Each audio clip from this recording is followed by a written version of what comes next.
Mga kapatid, sabi nga po sa kantang Bituing Walang Ningning, balutin mo ako sa liwanag ng iyong pagmamahal.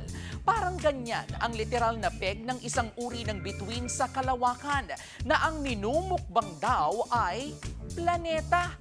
Yes, mga kapatid, may star na kumakain ng planeta. Hindi po ito science fiction. Ito ang isa sa mga pinakabagong natuklasan ng mga astronomer tungkol sa mga tinatawag na red dwarf stars.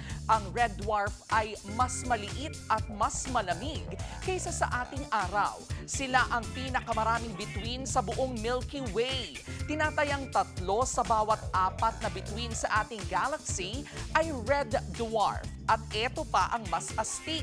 Habang ang araw natin ay may buhay na mga 10 bilyong taon, ang mga red dwarf ay pwedeng mabuhay ng daan-daang bilyon o kaya'y trilyong taon.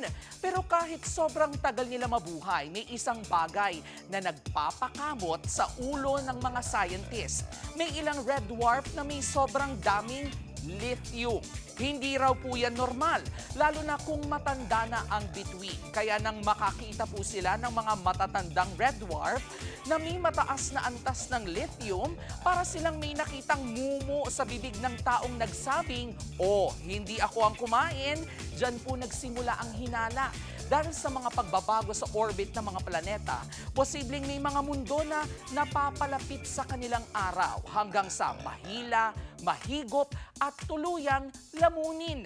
Nang matunaw ang mga planetang iyon, naiwan sa red dwarf ang bakas ng sobrang lithium. At ayon nga po sa mga astronomer, sinlaki ng Earth ang ilang minukbang na planeta. Pero relax lang tayo mga kapatid, hindi po nanganganib ang Earth dahil ang araw natin ay hindi naman red dwarf. Pero nakaka-amaze, di ba, na sa ilang sulok ng kalawakan, merong mga planetang nabuo, umikot sa kanilang bituin ng milyon-milyon o bilyong taon para lang sa huli, malunok nito.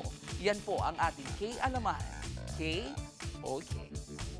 Mga kapatid, Jervy Wrightson po. Eto na nga. Para sa latest showbiz news at iba pang K-Alaman, mag-follow at mag-subscribe na sa social media pages ng News 5.